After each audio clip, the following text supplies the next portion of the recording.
पाकिस्तानी नहीं, इंडियन है, pure Indian, बाप इंडियन, दादा इंडियन, सब इंडियन। हम ये देश में, हम ये मिट्टी में पैदा हुए, ये मिट्टी में हम दफन होंगे।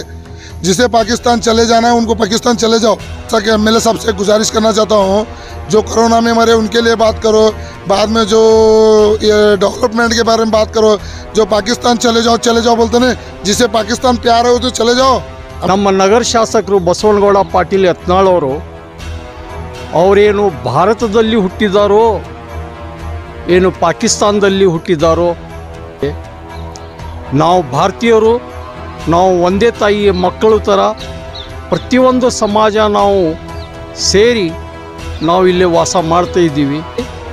ನೀವು ರಾಜಕೀಯ ಮಾಡಬೇಕಾಗಿದೆ, ಬಾಬಾ ಸಾಹೇಬ್ ಅಂಬೇಡ್ಕರ್ ಅವರ ಸಿದ್ಧಾಂತದ ಮೇಲೆ, ಶರಣ ಬಸವೇಶ್ವರ ಅವರ ತತ್ವದ ಮೇಲೆ ಪಾಕಿಸ್ತಾನ ಹೋಗ್ರಿ ಅಂತ ಹೇಳೋದಕ್ಕೆ ಸಂವಿಧಾನ ನಮಗೆ ಅದರ ಪ್ರಾವಧಾನ ಕೊಟ್ಟದ।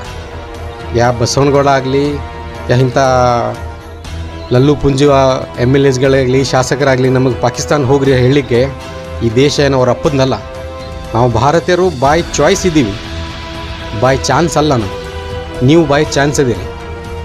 ನೀವು ಬಸವನಗೌಡ ಪಾಟೀಲ್ ಯತ್ನಾಳ್ರೆ, ನೀವು ಶಾಸಕರಿದ್ದೀರಿ, ಒಂದು ಜವಾಬ್ದಾರಿಯುತ ಹುದ್ದೆಯಲ್ಲಿದ್ದೀರಿ ನೀವು।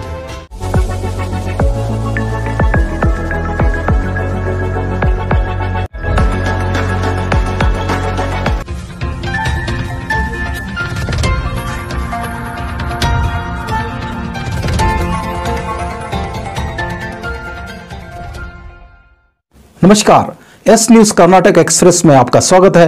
मैं आपके साथ यासीन जिगर।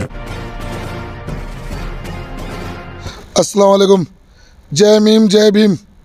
मैं ये जो उड़पी में जो मामला चले बच्चों को लेको, जो हिजाब के खिलाफ चले, जो स्कूल के बच्चे जो हैं उनको हिजाब नहीं पहनने को आना कर को बोल रहे हैं। ये बच्चों को जो हिजाब नहीं पहनने को आना कर को बोल रहे हैं। 2 महीने एग्ज़ाम बचे इनके। हिजाब के बारे में जो बच्चों के हिजाब के बारे में जो बच्चे लड़ रहे हैं, वो बच्चे बहुत ग्रेट हैं, क्योंकि हमारे इस्लाम में हिजाब पहनना सिखाते हम ना। हम किसी मज़हब को गलत नहीं बोलते, हम सब मज़हब को एकता लेके चलते हैं। हिंदू, मुस्लिम, सिख, ईसाई सब मेरे भाई, ये सब सिखाते हैं हमारे इस्लाम में। गलत करना नहीं सिखाते। जब बच्चों की 2 महीने एग्ज़ाम बच्ची, बच्चों को एग्ज़ाम जैसा ही हिजाब पहन लेके आ रहे हैं, उनको गेट पर रोका जा रहा। हिजाब के खिलाफ वापस जाओ बोल रहे हैं, गेट में से मार को हकाल रहे हैं, कई के बारे में कर रहे हैं। इलेक्शन जैसा ही नज़दीक आता तुम ये करते हैं। कोरोना, इस 2 साल बच्चों की पढ़ाई खराबी, 2 साल बच्चों की एजुकेशन खराबी, कोरोना आके जाने के बाद में अब जरा इम्प्रूव हो रहे हैं बोले तो तुम्हें इसके बच्चों को लेके हिजाब के खिलाफ लेके आके बैठे। वाट इलेक्शन के टाइम कौन सा ना कौन सा मुद्दा इन्हें उठा रहे हैं, कई के बारे में उठा रहे हैं। बच्चे जब मोदी साहब बोलते हैं बेटी बचाओ बेटी पढ़ाओ बोलते हैं, बेटी को तुम पढ़ने दिए तो बेटी पढ़ेंगे नहीं। बेटी को तुम पढ़ने नहीं देंगे, बेटी को बचेंगे कैसा बचाना हमें? बेटी पढ़ेगी तो अपनी रक्षा करेगी नहीं। बेटी पढ़ को कौन सी बेटी रहती है? वकील बनेगी, जज बनेगी, पुलिस बनेगी, वो अच्छे पोस्ट पर रहेगी बच्ची। बच्चियों को तुम पढ़ने हिजाब के इनको आने नहीं दे रहे तुम। हिजाब जब हमारे इस्लाम की पहचान है, हम हिजाब के खिलाफ कोई कुछ मत बोलो। हिजाब पे इनको बच्चों को ले आने दो।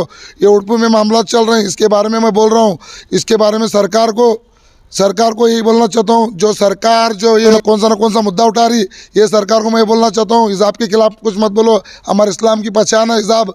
हम किसी मज़हब को गलत नहीं बोलते, हम किसी के मज़हब को गलत नहीं बोलते। मज़हब सबका एक ही है, सबका इस्लाम है, हमारा इस्लाम एक है। और तुम्हारे हिंदू, मुस्लिम, सिख, ईसाई सबका मज़हब उतना ही हमारे लिए। हम किसकी मज़हब के बारे में कुछ नहीं बोलते। जब अभी तक तुम इतना मुद्दे नहीं उठाए, कितने साल बाद देश आज़ाद हो को, तो जब से मुद्दा नहीं उठाए तुम हिजाब के खिलाफ, अब भी क्यों मज़हब के हिसाब के खिलाफ ये उठा रहे, मसला उठा रहे?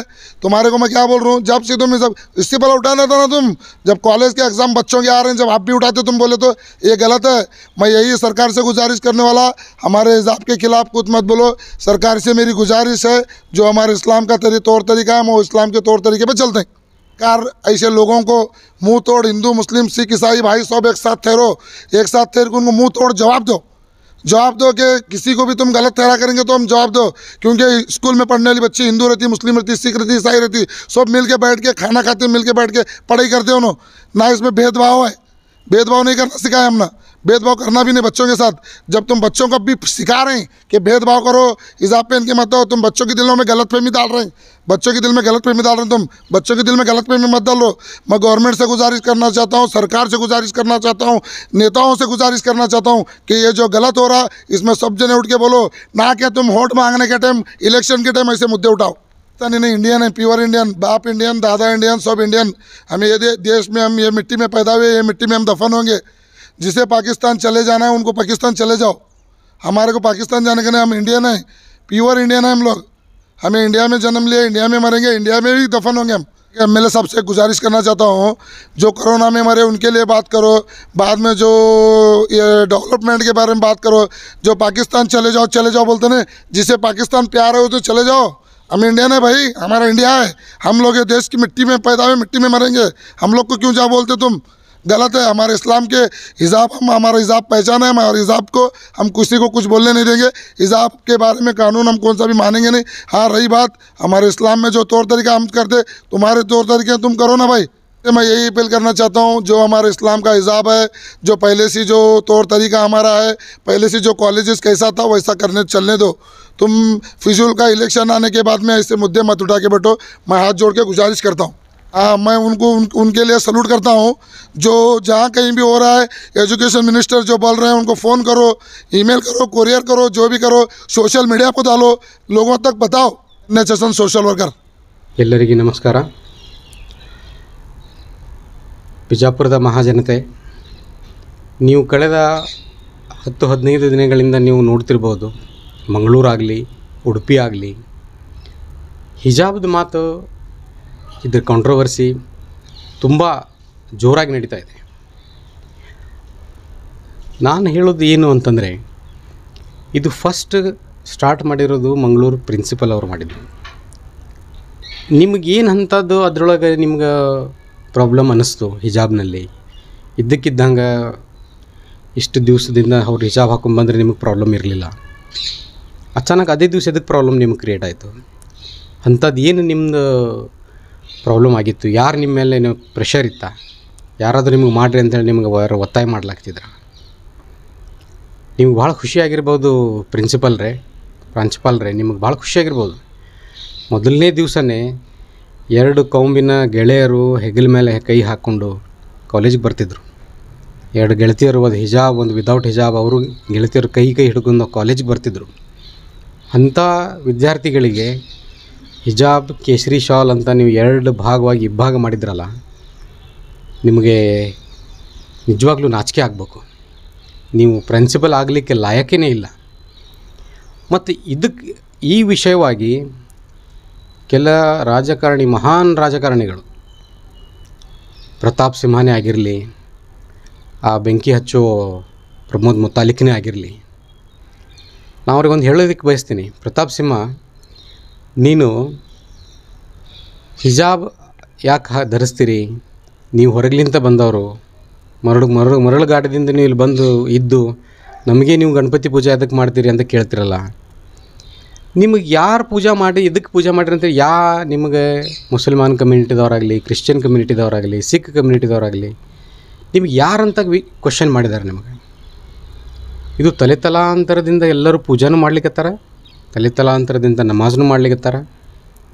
ಎಲ್ಲ ಸರ್ಕಾರಿ ಕಚೇರಿಗಳಲ್ಲಿ ಪೂಜೆ ಆಗ್ತದೆ, ಆವರಣಗಳಲ್ಲಿ ಮಂದಿರಗಳಿದ್ದಾವೆ.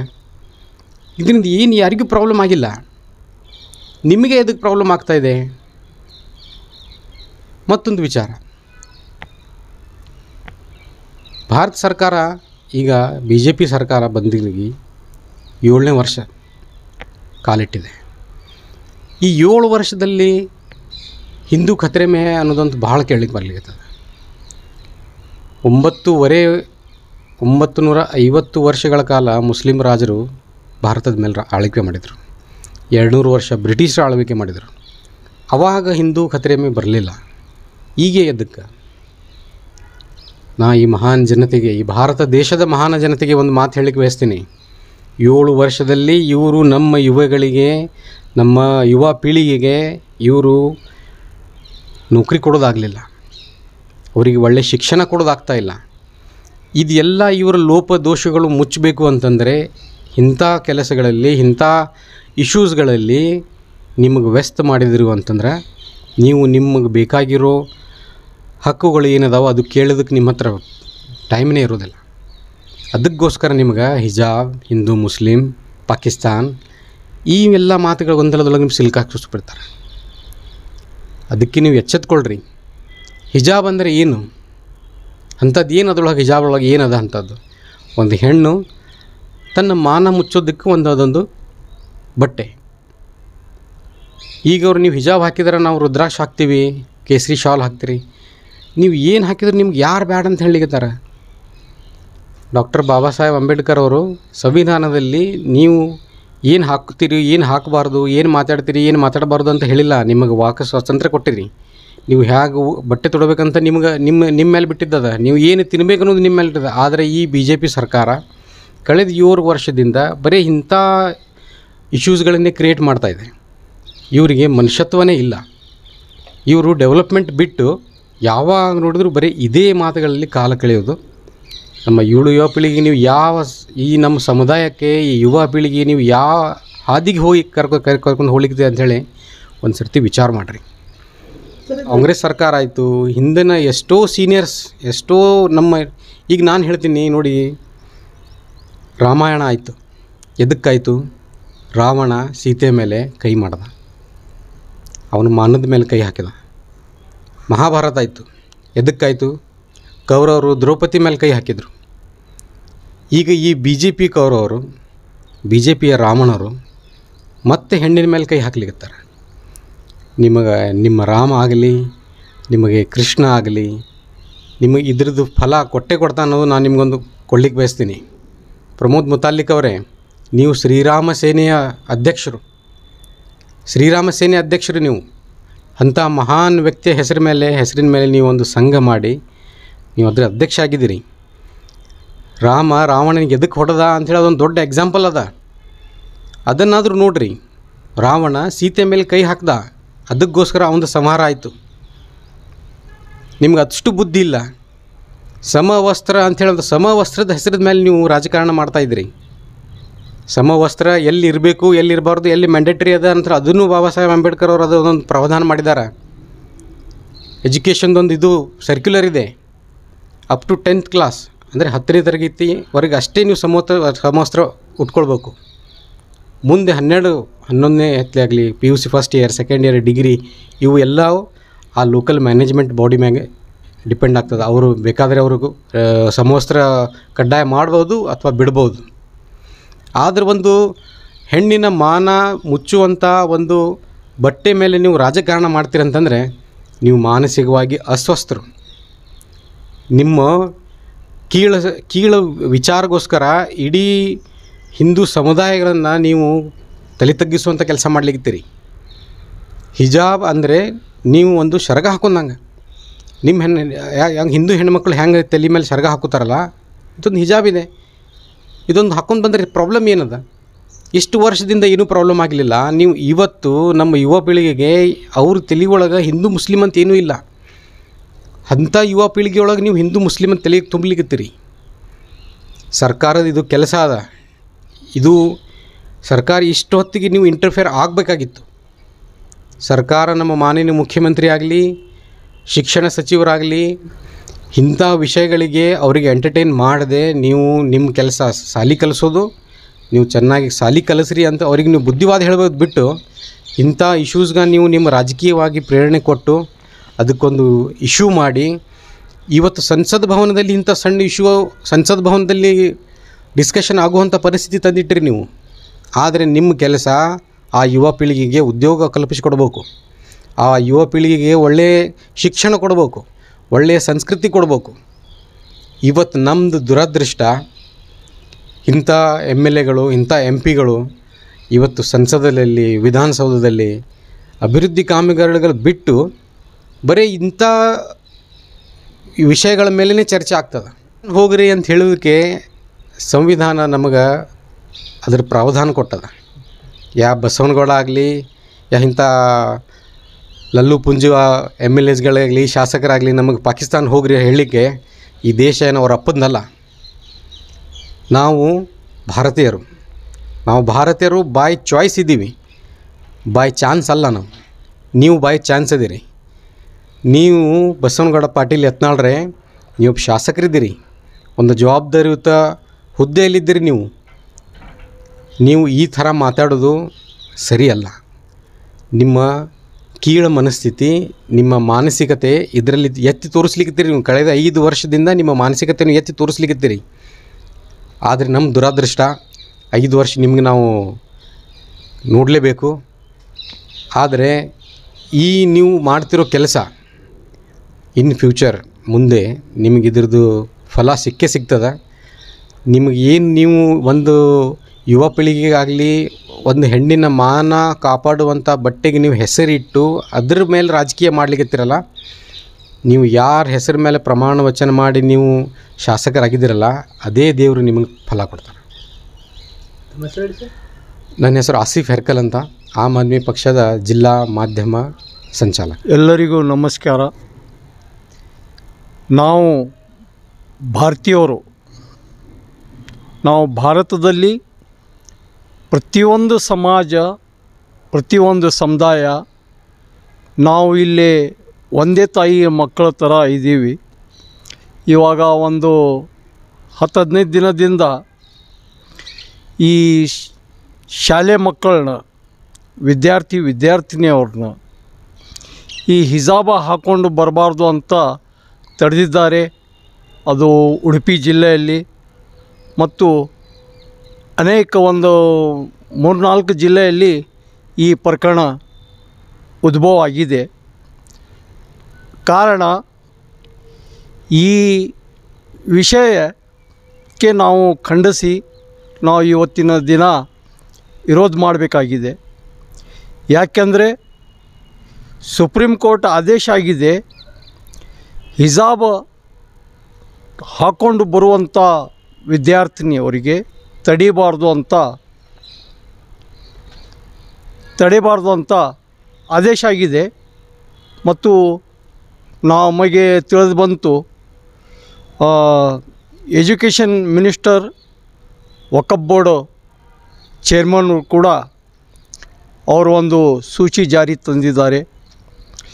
ಈ ಮಕ್ಕಳನ್ನ ಏನು ಅವರು ಹಿಜಾಬ್ ಹಾಕ್ಕೊಂಡು ಬರ್ತಾಯಿದ್ರೆ ಅವರಿಗೆ ತಡೆಯಬಾರ್ದು, ಯಾವ ಕಾರಣಕ್ಕೂ ಅವರಿಗೂ ತೊಂದರೆ ಕೊಡಬಾರ್ದು ಅನ್ನೋ ನಿಟ್ಟಿನಲ್ಲಿ ಒಂದು ಸೂಚಿ ಜಾರಿ ಮಾಡಿದೆ. ಈ ವಿಷಯ ಸುಪ್ರೀಂ ಕೋರ್ಟಲ್ಲಿಯೂ ಕೂಡ ನಡೀತಾ ಇದೆ. ಮುಂದಿನ ದಿನದಲ್ಲಿ ಆ ಕೋರ್ಟಿಂದ ಏನು ತೀರ್ಮಾನ ಕೋರ್ಟ್ ತಗೊಂತೆ, ಅದು ಏನು ಆದೇಶ ಹೊರಡುತ್ತೆ ಅನ್ನೋದು ನಾವು ಕಾಯಬೇಕಾಗಿದೆ. ಈಗಾಗಲೇ ವಕಫ್ ಬೋರ್ಡ್ ಚೇರ್ಮನ್ ಅವರು ಹೇಳಿದರು, ಮಾನ್ಯ ಶಿಕ್ಷಣ ಸಚಿವರಿಗೆ ನಾವು ಒಂದು ಮನವಿಯನ್ನು ಕೊಟ್ಟಿದ್ದೀವಿ. ಇದರ ಬಗ್ಗೆ ಚರ್ಚೆ ಆಗ್ತಾ ಇದೆ. ಈಗ ಮಕ್ಕಳು ಕೂಡ ಅವ್ರ ಹಿಜಾಬ ತೊಟ್ಕೊಂಡು ಹೋಗ್ತಾಯಿದ್ರೆ ಅವ್ರು ಹೋಗಬೇಕು, ಅವ್ರನ್ನ ತಡಿಬಾರ್ದು. ಮತ್ತು ಈ ತಡೆದವರಿಗೆ ಕೂಡಲೇ ತಕ್ಷಣ ಇವ್ರ ಮೇಲೆ ತನಿಖೆ ಆಗಬೇಕು. ಇವರು ಯಾರು ಇದರ ಮೇಲೆ ಇವರು ಕೆಲಸ ಮಾಡ್ತಾಯಿದ್ದಾರೆ ಅನ್ನುವಂಥದ್ದು ವಿಷಯ ಬರುತ್ತೆ.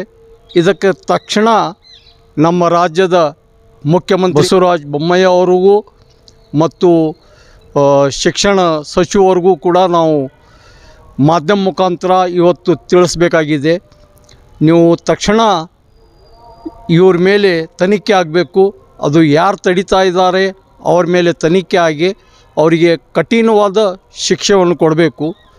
ಈಗ ನಮಗೆ ತಿಳಿದು ಬಂದಿದೆ, ನಮ್ಮ ನಗರದ ಶಾಸಕರು ಸನ್ಮಾನ್ಯ ಬಸವನಗೌಡ ಪಾಟೀಲ್ ಯತ್ನಾಳ್ ಅವರು ಕೂಡ ಏನೋ ನೀವು ನಮ್ಮ ಭಾರತ ಸರ್ಕಾರದ ಆದೇಶದ ಮೇಲೆ ತಾವು ವಾಸ ಮಾಡ್ತಿದ್ರೆ ವಾಸ ಮಾಡಿ, ಓಕೆ, ಇಲ್ಲಾಂದರೆ ನೀವು ಪಾಕಿಸ್ತಾನ ಹೊರಡ್ರಿ ಅಂತ ಇಂಥ ಒಂದು ನಮಗೆ ತಿಳಿದು ಬಂದಿದೆ. ನಾನು ಪ್ರಶ್ನೆ ಮಾಡಬೇಕಾಗಿದೆ ಇವತ್ತಿನ ದಿನ, ನಮ್ಮ ನಗರ ಶಾಸಕರು ಬಸವನಗೌಡ ಪಾಟೀಲ್ ಯತ್ನಾಳ್ ಅವರೇನು ಭಾರತದಲ್ಲಿ ಹುಟ್ಟಿದಾರೋ ಏನು ಪಾಕಿಸ್ತಾನದಲ್ಲಿ ಹುಟ್ಟಿದಾರೋ ಇದು ಪ್ರಶ್ನೆ ಮಾಡಬೇಕಾಗಿದೆ. ನಾವು ಭಾರತೀಯರು, ನಾವು ಒಂದೇ ತಾಯಿಯ ಮಕ್ಕಳು ಥರ ಪ್ರತಿಯೊಂದು ಸಮಾಜ ನಾವು ಸೇರಿ ನಾವು ಇಲ್ಲಿ ವಾಸ ಮಾಡ್ತಾಯಿದ್ದೀವಿ. ನೀವು ಬರೀ ಯಾವುದೇ ಒಂದು ಇಶ್ಯೂ ಮಾಡಬೇಕಾದ್ರೆ ಎಲೆಕ್ಷನ್ ಹತ್ತಿರದಲ್ಲಿ ಇದ್ದಾಗೆ ಇವೆಲ್ಲ ಸಮಸ್ಯೆ ಕ್ರಿಯೇಟ್ ಮಾಡೋದು, ಇದು ಬಿಟ್ಟಾಕಿ ನೀವು ರಾಜಕೀಯ ಮಾಡಬೇಕಾಗಿದೆ. ಬಾಬಾ ಸಾಹೇಬ್ ಅಂಬೇಡ್ಕರ್ ಅವರ ಸಿದ್ಧಾಂತದ ಮೇಲೆ, ಶರಣ ಬಸವೇಶ್ವರ ಅವರ ತತ್ವದ ಮೇಲೆ ತಾವು ರಾಜಕೀಯ ಮಾಡಿ. ಈಗಾಗಲೇ 2 ವರ್ಷ ಈ ನಾಡಿನ ಜನತೆ ಸಾಕಷ್ಟು ಕಷ್ಟ ಅನುಭವಿಸಿದ್ದಾರೆ ಈ ಕೋವಿಡ್-19 ಅಲೆಯಲ್ಲಿ. ಅದರ ಬಗ್ಗೆ ಯೋಚನೆ ಇಲ್ಲ, ಮಕ್ಕಳ ಭವಿಷ್ಯ ಬಗ್ಗೆ ಯೋಚನೆ ಇಲ್ಲ. ಯಾಕೆಂದರೆ ಈ ನಾಡಿನ ಮಕ್ಕಳು ಮುಂದಿನ ನಮ್ಮ ಭವಿಷ್ಯ. ಅವರು IPS ಆಗ್ಬೋದು, ಪೈಲಟ್ ಆಗ್ಬೋದು, ISS ಆಗ್ಬೋದು. ಅವ್ರ ಫ್ಯೂಚರ್ ಬಗ್ಗೆ ಗಮನ ಕೊಡೋದು ಬಿಟ್ಟು ಈ ಜಾತ್ಯಾತಿ ಮೇಲೆ ರಾಜಕೀಯ ಮಾಡೋದು ಅದು ಸರಿಯಲ್ಲ ಅಂತ ಮತ್ತೊಮ್ಮೆ ನಾನು ಹೇಳಬೇಕಾಗುತ್ತೆ. ಬಸವನಗೌಡ ಯತ್ನಾಳ್ ಅವರೇ, ತಾವು ಎಚ್ಚರದಿಂದ ಮಾತಾಡ್ತಾ ಬರ್ರಿ. ನಾನು Abdul Zaki S Patel, Samajwadi Janata Party, Karnataka state general secretary.